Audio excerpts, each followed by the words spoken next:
All right, guys, I'm back. We're gonna watch some more YouTube today. So yeah, do it. So this one says I hit a 1.3 million net worth at 27. Damn. Here 5 lessons for anyone in their 20s. Let's watch it. So I've recently hit a $1.3 million net worth at 27, and these are 5 lessons for anyone in their 20s to do the same thing. I did this without inheriting anything, without a trust fund. It took many, many years of working to get here, but I learned some things early that most people in their 20s either don't know or they're just not willing to act on. And this is not to flex either. I've made a lot of videos like this, but I'm here because when I was coming up, I wanted someone who'd actually done it just to be real with me and not the generic learn about assets stuff that you can Google in 30 seconds, like real life different things that actually moved my needle. And this goes without saying, keep your expenses low, invest aggressively, learn a skill, etc., etc. But this video is much more in depth, and it's not just some of the generic, stuff that I've made in the past. So again, 5 lessons. Let's get into the first one. Learn to sell or stay broke. And I mean this. Every other lesson becomes easier once you understand this one. Sales is what built everything that I have. Not investing, not luck, a little bit of luck for sure. I'm going to admit that. Not some complicated stuff. I learned how to sell. I got really good at it. And that skill became the foundation of every dollar I've made since. It's that simple. And I want you to sales is not just a job title. Sales is a life skill that touches every single thing that you'll ever do. If you want to build something meaningful, think about it. You want to start a business. You have to sell customers on why they should choose you. You want to raise money. You're going to have to sell investors on why your vision is worth betting on. You want to hire great people. You have to sell them on why your company is great and why you have a vision for this. Like even your personal life, women, negotiating, every raise you ask for, every partnership, you need to be able to communicate that value, to make someone believe in what you're offering, to get the yes when the answer is very difficult to get to, right? That skill is worth more than any degree, any piece of paper that you could put on a resume. I promise you that. And I took sales very seriously. At the age of 19 is when I really started, when I was officially getting paid for my quote unquote sales efforts. I went deep, I treated it like a craft, and that happened because that was the engine that allowed me to start my business, build cash flow, invest. We'll talk about that in a couple minutes. But if you are in your 20s right now and you cannot sell, you don't know what skill to start, do this. You cannot communicate value, you cannot negotiate or persuade or anything like that.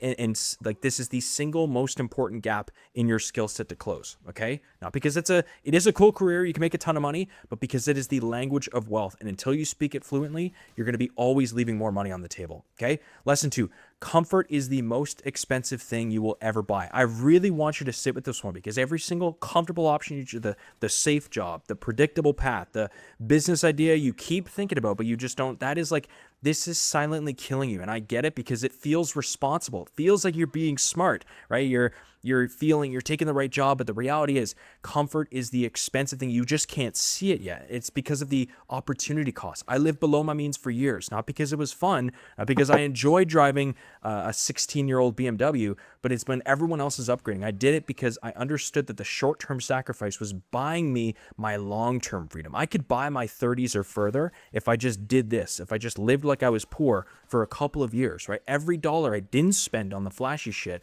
went into building my business or building me as a person. I wasn't just financial comfort I had to give up. It was the comfort of certainty. Starting a business means you have no guaranteed paycheck. Learning a new skill means you're bad at something before you're good at it. A new city. I moved to a new city right after I started my business. It was the best thing I ever did. So the simplest way I can put it is something as small as driving to a new place with no plan, getting on a one-way flight, putting money into something with no guarantee.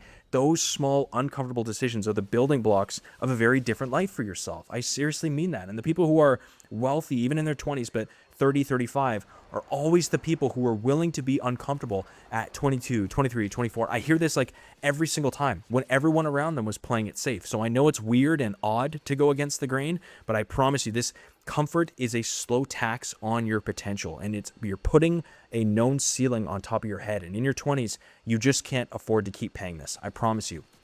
Lesson 3, the most important one in my personal opinion: income is the engine. Everything flows from there. I cannot say this clearly enough. Everything flows down from income. Your ability to invest, your ability to save, going out on nice dinners, taking care of, I'm getting a little materialistic, but taking care of friends and family around you, your ability to invest more, to do all these things, to start a business. It all starts with how much money is hitting your account every single month. Not how much is going out, not how many subscriptions you can cut, how much money is hitting that bank account. And the majority of the financial content out there is obsessed with optimizing pennies instead of building the engine that will generate you dollars and hundreds and thousands.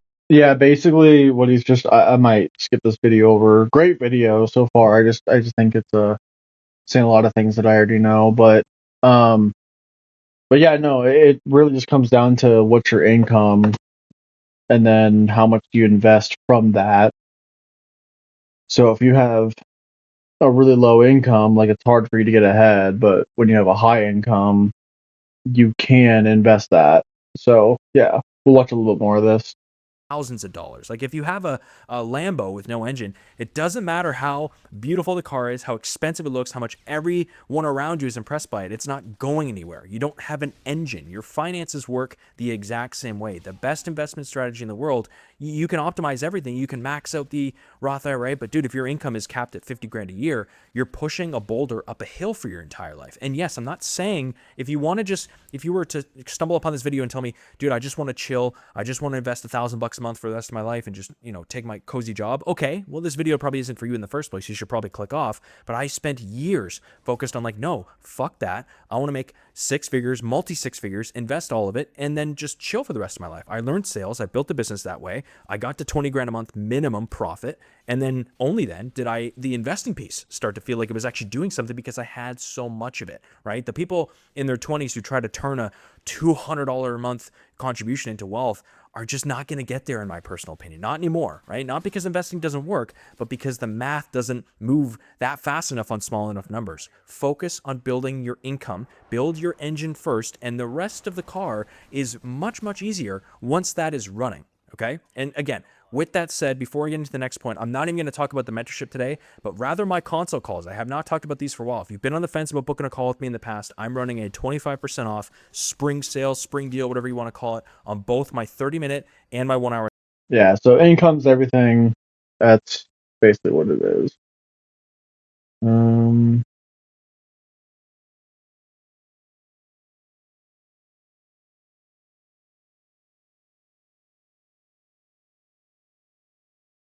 The fastest way to make $1 million is to make the first 10,000. That's really how it works.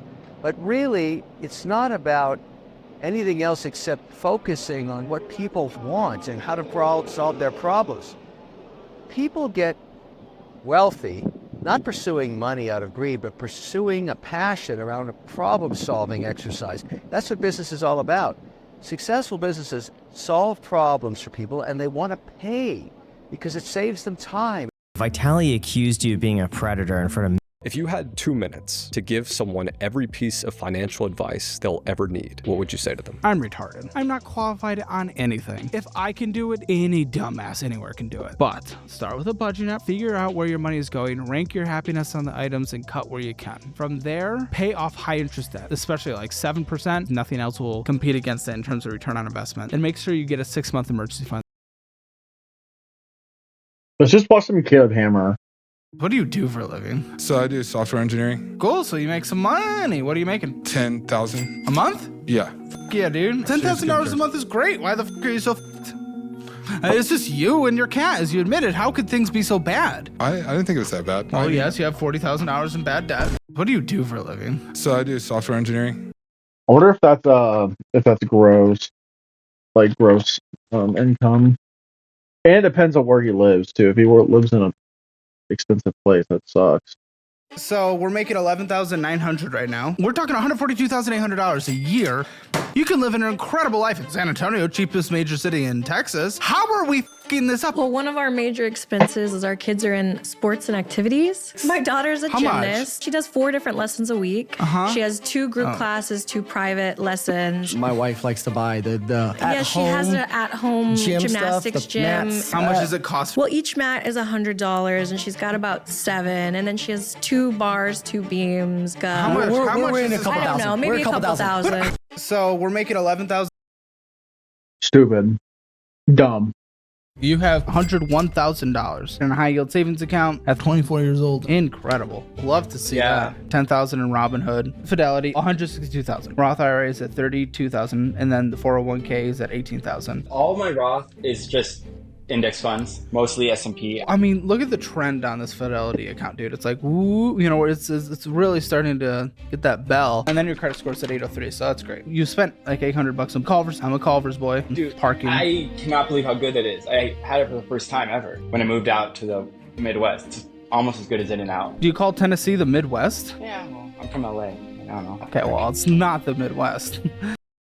Stupid ass LA people, dude. Live in a bubble. Also, Culver's is 50 times better than In-N-Out. In-N-Out's not that good. So, sorry. $1,000 in emergency fund, which, believe it or not, Dave Ramsey, is not even close to enough money. And many people have come on the show and they did the $1,000 emergency fund and then they ended up in a worse situation than they were before because it's not enough money to cover anything in this world. It's not. 1 month emergency fund or cover your highest deductible. Avalanche or snowball, I think you're going to be more of a snowball person. Stop putting little bits of extra towards the debts. That's not a method that works for anyone because you're just going to see like the feeling of no progress. Yeah. Close your credit cards. You're not a credit card person. Stop spending your daily spending on that other credit card. It's stupid. Budget. $1,000 in emergency fund, which, believe it or not, Dave Ramsey, is not even close to enough money. And many people have come on the show and they did the $1,000 emergency fund. We're bringing in $157,000. That's insane. That's delicious. What do you do for a living? I work remotely. I'm in HR. Okay. How much do you make? 50. Cool. And what about you? What do you do? I'm a mechanic. How much do you make? $31.50 an hour. What's this extra income? Disability. For what? It's veteran disability. Oh, you served. Okay. What did you do? Sweet. I was a mechanic there too. Okay, cool. I worked on tanks. What branch? Army. Very cool. Yeah. And what comes in monthly for that? I think it's like $2,300. Every single veteran that has ever been on this show has disability. This is very common. Can I ask what? PTSD. Okay. So total, we have 11,900 that comes in on a monthly basis. And then I work for my So dad. there's even more. I work for my dad as well. I do his books, and Sure. that's $10.99. So that's $400 a week. Okay. You're setting anything aside for taxes from that? No. Have you ever paid taxes on that? No. We're bringing in 100. Crap. Yeah. $9,579.78. It's your first credit card, and it's over the credit limit. No. So Yes. no. Yes. No. Yes. I just found out 10,000 was my max, and they've been lowering it. So it looks like it's over, I think, because Well, I it just is looked over. at it. Yeah, but it's because they keep lowering it. Uh-huh. I didn't know that. How long does this take to pay off? I don't know, 27 years? 26 years. That's great. She just sounds stupid, bro. She just sounds like she's ignorant and kind of a B word, but it's alright. Good job, dude. Way to pick 'em. Guess. It was a Just great saying. guess, and it's a horrible life. I actually started to try to do the snowball, whatever that stupid thing is. The thing where you pay off the higher interest but the lower amount one. You're purchasing on this I now? don't know. Snowball method does not work if you're purchasing it. That's not in the method. Whatever. $9,579.78. It's your first credit. I wish some people would listen to how they talk, because it's just like you're correcting the guy that's trying to help you, and you're knowingly saying false things. Like, whatever. $15 million in stocks, and you withdraw 4%. That's $50,000 a month. I'm like 1/15 of the way there. If someday I get there, I feel like that's incredible, because how can you even spend $50,000 a month? You'll find a way. It's a bigger house, bigger property taxes, aquariums. It's a Tesla. It's a lot of ways to spend it. It goes fast. It's like the ultimate goal. If you were given 15 million today and snap of the hat, you might treat it a little differently than if you accumulate 15 million over a decade. $15 million in stock. $250 a week on Duncan? Probably. Bro, what the fuck? $250 a fucking week on Duncan? Doing what? Because it's like $20 each time. What? Like coffee and donuts. What are you? How often? Like I get it if you're buying food every day, like, but you're buying donuts. You're buying like the worst type of food. Like I get this place called Everbowl pretty frequently, but that's like fruit. that's like a decently healthy meal to eat. And or like Chipotle, Cava, like all these places that are like kind of all right for to eat. Zupa, like all these places, right? She's getting freaking donuts, bro. Every week, $250, $1,000 a month in donuts. And donuts, bro. Every day you're getting donuts every fucking day. How are you enough? I don't know. You will be. Yeah, probably. But I get everyone else breakfast too. You owe them money. Stop buying them donuts that you can't afford. $250 a week? 2 weeks of marriage, huh? Mm-hmm. That makes sense. That wasn't very nice. $480 minimum monthly payment on that. So now we're at $1,000. Are you okay? Oh, I'm sorry. That was not very nice. No, it wasn't. I was just trying to make a jab. I'm sorry. Like, I did not mean for that to be insulting. Oh, okay. Take a moment. I'm sorry. I'm so. Oh, no, it's okay. I was trying to play to the cheekiness for the show. Are you okay? I need some air. Take a moment. You want to go? Grow up.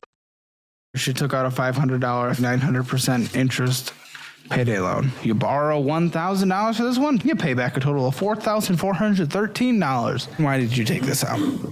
Be real. I bought a PlayStation 5. Really wanted one. So Nothing like collections for PS5s. This is at a 792% interest rate. You borrowed $500. yes, yeah. What's your total you're paying back by the end? $2,000. $4,000 for $500. They started garnishing your wages from this loan? Yes. You gave them access to your account? Yeah. This isn't a government. They can't just garnish unless you give access.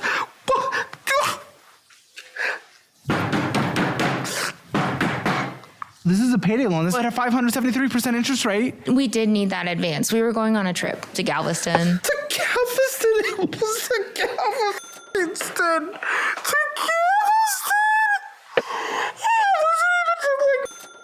Cabo or something. I make good money doing this, don't get me wrong. But look how much more money can be made out there if you just have no morals. They gave you $500 and they make $3,500 of profit. Oh my goodness. How much debt do you have? I think around 40,000. Okay, it's about 50. And you consolidated under a 35% interest rate. That dude, yeah. The jokes write themselves. All the everything that you think is like. There's just some people are just so dumb, bro. I mean, it is. I'm sorry. You spend it on a credit card that is. You're over the credit limit on the Amazon card. I ended up buying a like cat tree Show and me your stuff like Amazon. that. Fairyland coloring book. Yeah? Is that what keeps your cat occupied? Glisten garbage disposer cleaner.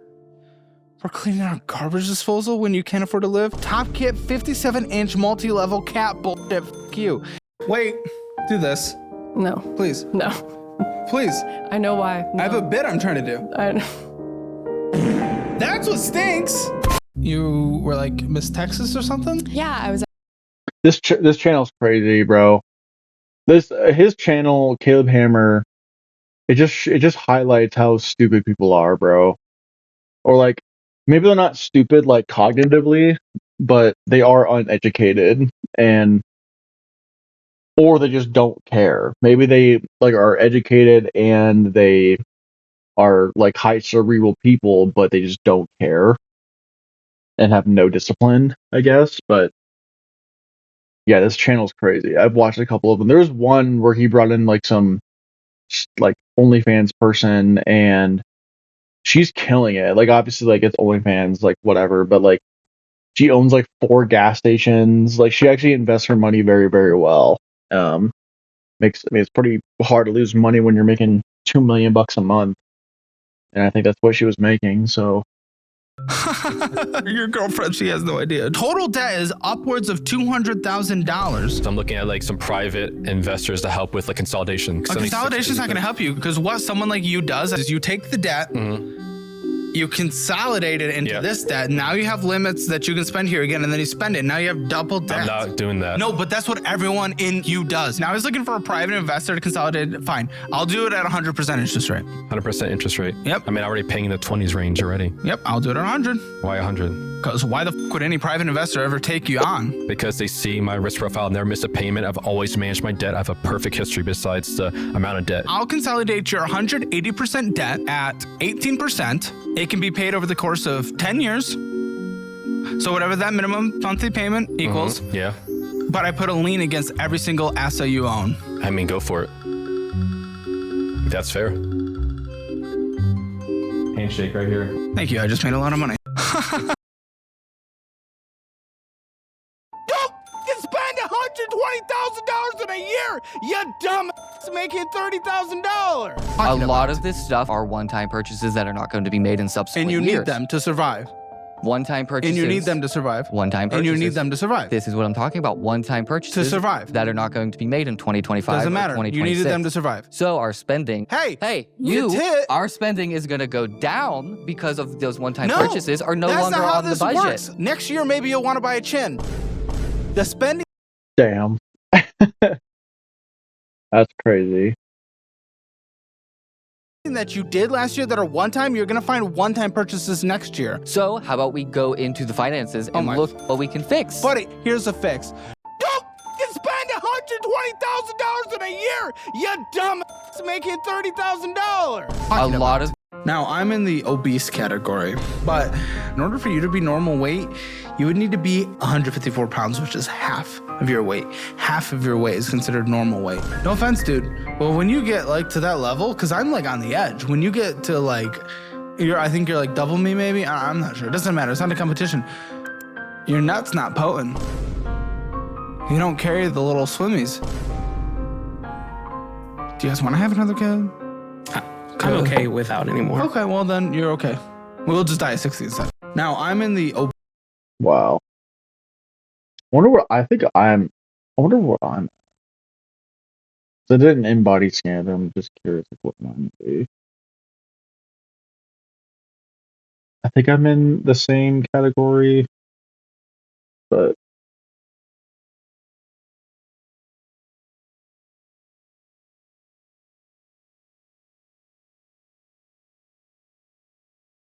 Yep. Yeah.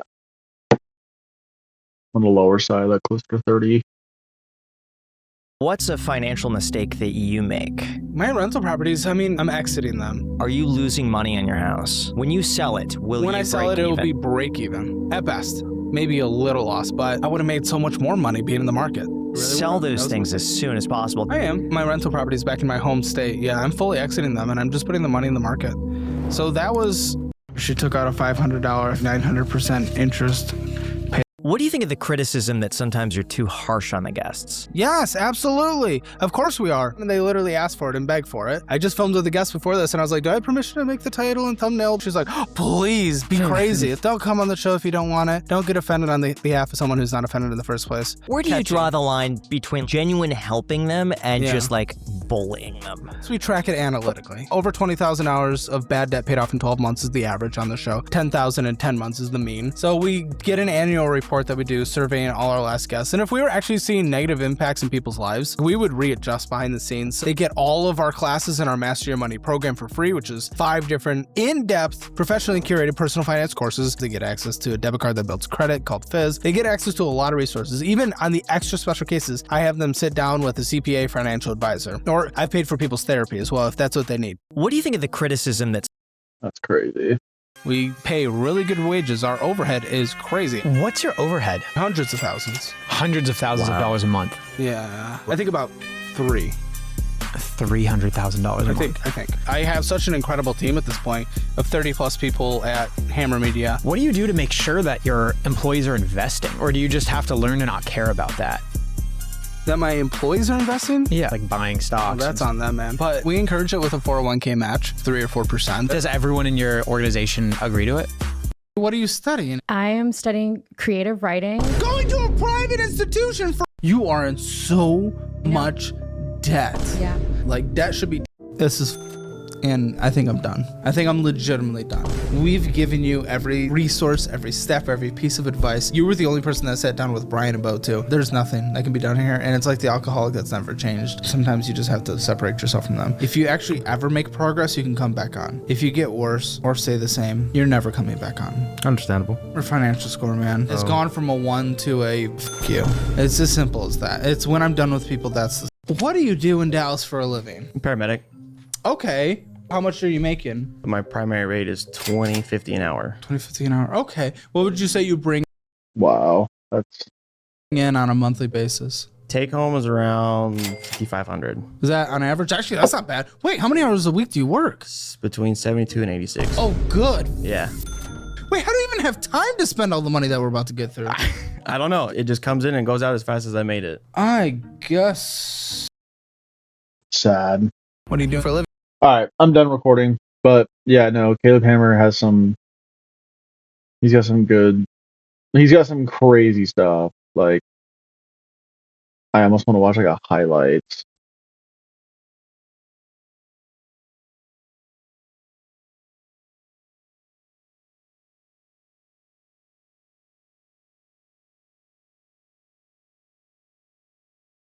Yeah, like I'm sure I'll watch these another day, but yeah, you get the point. This is Caleb Hammer. He's got some crazy stuff. So